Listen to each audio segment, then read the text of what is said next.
Hello friends, welcome to YouTube study. तो discuss करेंगे इस वीडियो में रेलवे एनटीपीसी के प्रीवियस ईयर एग्जाम के बेसिस पे पॉलिटी के कुछ one liner question and answer को। अगर इस चैनल पर आप लोग नए हैं तो प्लीज चैनल को सब्सक्राइब करके बेल आइकन को प्रेस करें ताकि हमारे वीडियोज के सारे नोटिफिकेशन आपको मिलते रहें। तो चलिए वीडियो को स्टार्ट करते हैं। पहला क्वेश्चन हो गया, how many fundamental duties are there in the Indian constitution. तो कितने हैं? टोटल 11 हैं। इंडियन कॉन्स्टिट्यूशन में टोटल 11 फंडामेंटल ड्यूटीज हैं। इनको ऐड किया था 42nd कॉन्स्टिट्यूशनल अमेंडमेंट एक्ट के तहत, इसको ऐड किया गया था कॉन्स्टिट्यूशन में। ये आते हैं पार्ट 4 में।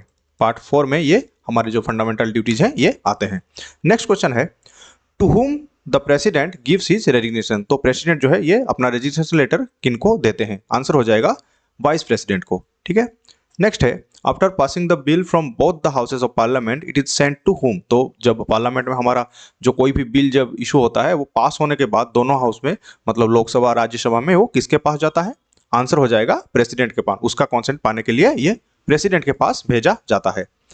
नेक्स्ट है, which article of the constitution is related to appointment of the governor. तो गवर्नर का जो अपॉइंटमेंट है ये आर्टिकल 153 के तहत होता है। ठीक है, 153 के तहत। तो इसका जो है ये यही आर्टिकल जो है आर्टिकल 153 जो है ये एक गवर्नर को दो स्टेट का जो है, गवर्नर को जो है ये दो स्टेट का भी ये गवर्नर होने का जो पावर है ये देता है, अपॉइंटमेंट करने का जो ये प्रोविजन है।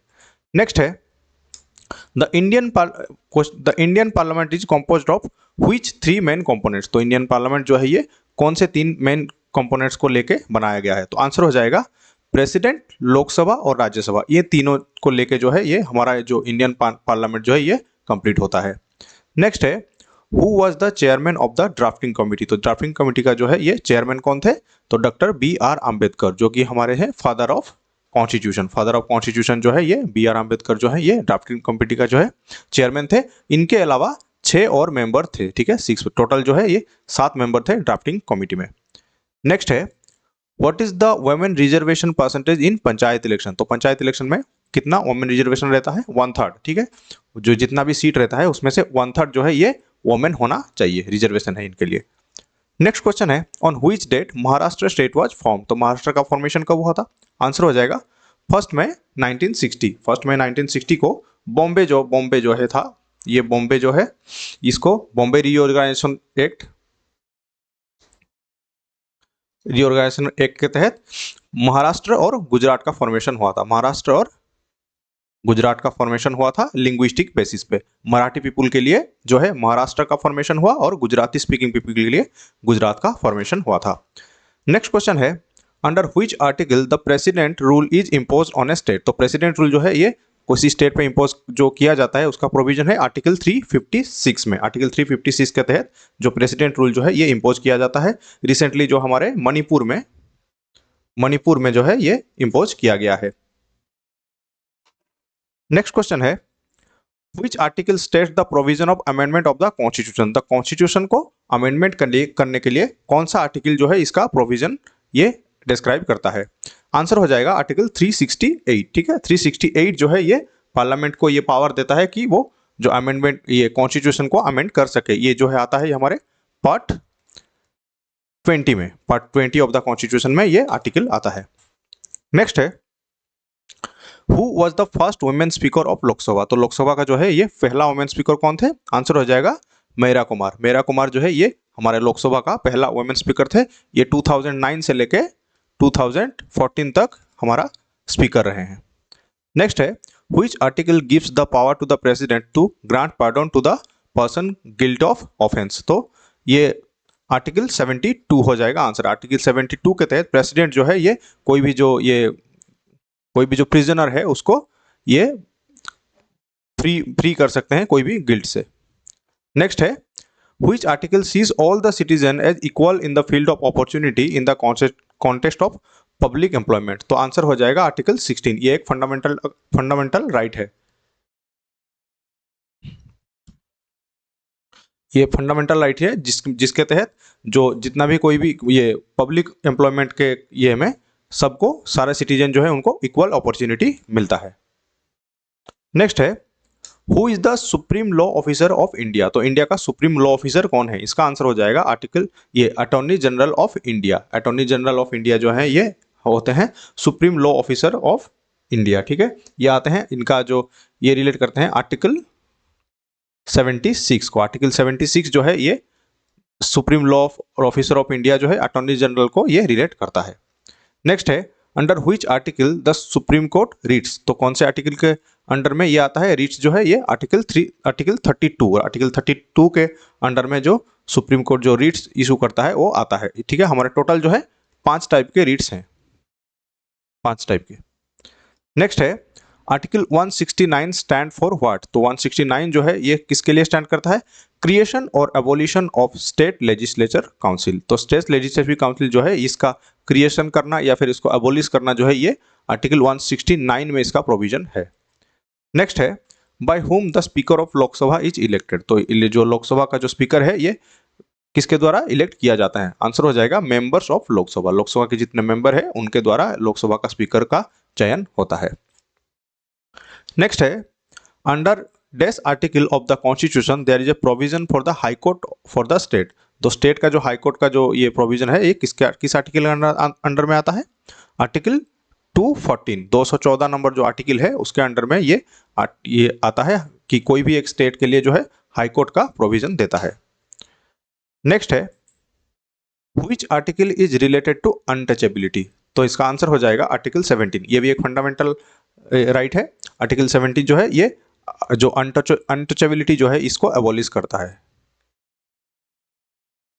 नेक्स्ट है इन 1975 an emergency was imposed in India, that emergency comes under which article, तो ये जो 1975 में जो ये इमरजेंसी इम्पोज किया गया था इंडिया पे वो था national emergency, national emergency impose किया गया था वो आता है आर्टिकल 352 के अंडर में, ये आर्टिकल ये जो है ये आता है ये नेशनल इमरजेंसी।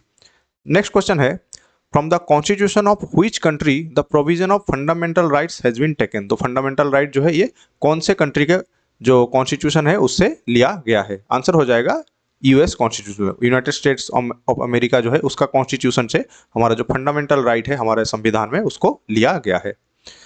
नेक्स्ट क्वेश्चन है in which state panchayat Raj was started first, तो आंसर हो जाएगा राजस्थान। राजस्थान में जो है ये सबसे पहले पंचायत राज का ये किया गया था, पंचायत राज का जो फाउंडेशन ये किया गया था। ये कब हुआ था, ये हुआ था 2 अक्टूबर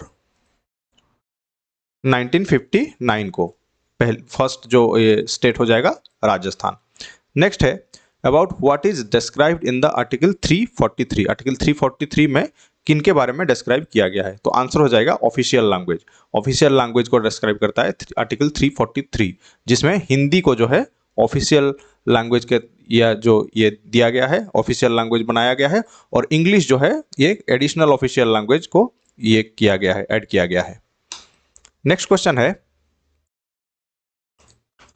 इन which schedule a total number of 22 language has been described, तो जो हमारे टोटल 22 लैंग्वेज है उसको कौन से शेड्यूल में ऐड किया गया है, कौन से शेड्यूल के अंडर में है, आंसर हो जाएगा शेड्यूल 8। शेड्यूल 8 जो है इसके अंडर में हम लोगों का जो 22 लैंग्वेज है उनको डिस्क्राइब किया गया है, ठीक है। तो ये आता है 343 और 351 से लेके जितने आर्टिकल हैं ये सब ये लैंग्वेज को ये करते हैं। नेक्स्ट है under which constitutional amendment act the fundamental right to property has been removed, तो जो राइट टू प्रॉपर्टी जो है ये फंडामेंटल राइट जो है ये कौन से कॉन्स्टिट्यूशनल अमेंडमेंट एक्ट के तहत इसको रिमूव किया गया था, आंसर हो जाएगा 44th कॉन्स्टिट्यूशनल अमेंडमेंट एक्ट। इसके तहत राइट टू प्रॉपर्टी को जो है ये इम्प्रूव किया, ये रिमूव किया गया था, ये हुआ था 1978 में, 1978 में जो है ये इसको रिमूव किया गया था। नेक्स्ट क्वेश्चन है currently how many parts are there in the constitution, Indian constitution में टोटल कितने पार्ट्स हैं अभी, आंसर हो जाएगा 25 पार्ट्स हैं और 12 शेड्यूल्स हैं, 12 शेड्यूल्स हैं और 25 पार्ट्स टोटल हैं अभी। नेक्स्ट है the right to vote is a which type of right, तो राइट टू वोट जो है ये कौन से टाइप का राइट है, आंसर हो जाएगा लीगल राइट। याद रखना इसको, ये फंडामेंटल राइट नहीं है, ये होता है ये लीगल राइट है, right to vote. Next question है which article protects the cultural and educational rights of the minority community, तो माइनॉरिटी कम्युनिटी का जो कल्चरल और एजुकेशनल राइट है ये इसको प्रोटेक्ट करता है, कौन सा आर्टिकल, आंसर हो जाएगा आर्टिकल 29। आर्टिकल 29 जो है ये उनका जो एजुकेशनल या फिर जो कल्चरल राइट है इसको प्रोटेक्ट करता है। नेक्स्ट है on which day national voters day is celebrated, तो नेशनल वोटर डे कब सेलिब्रेट किया जाता है, आंसर हो जाएगा 25 जनवरी को नेशनल वोटर्स डे सेलिब्रेट किया जाता है। इसको कॉमेमोरेट करने के लिए हमारा जो फाउंडेशन हुआ था इलेक्शन कमीशन का, इलेक्शन कमीशन का फाउंडेशन हुआ था। इसको याद रखने के लिए, उसको सेलिब्रेट करने के लिए नेशनल वोटर्स डे सेलिब्रेट किया जाता है। नेक्स्ट है article 40 describe the provision related to days. तो आंसर हो जाएगा इसका फॉर्मेशन ऑफ पंचायत। तो पंचायत का जो फॉर्मेशन है ये आता है आर्टिकल 40 के अंडर में। ये आर्टिकल 40 जो है इसमें, इसको हम shortly DPSP, directive principle of state policy जिसको कहते हैं, उसको शॉर्टली इसको कहा जाता है डीपीएसपी जो है ये आर्टिकल 40 है। तो देख सकते हैं ये था कुछ क्वेश्चंस जो कि प्रीवियस ईयर में जो आपका एनटीपीसी का एग्जाम हुआ था उसके बेसिस पे ये सारे क्वेश्चन जो हैं ये बनाया गया है। अगर वीडियो अच्छा लगा हो, आपके लिए हेल्पफुल हुआ, तो प्लीज़ इसको लाइक करें और अपने दोस्तों के साथ शेयर करें और प्लीज़ सब्सक्राइब करें यूट्यूब स्टडी को। Thank you for watching the video.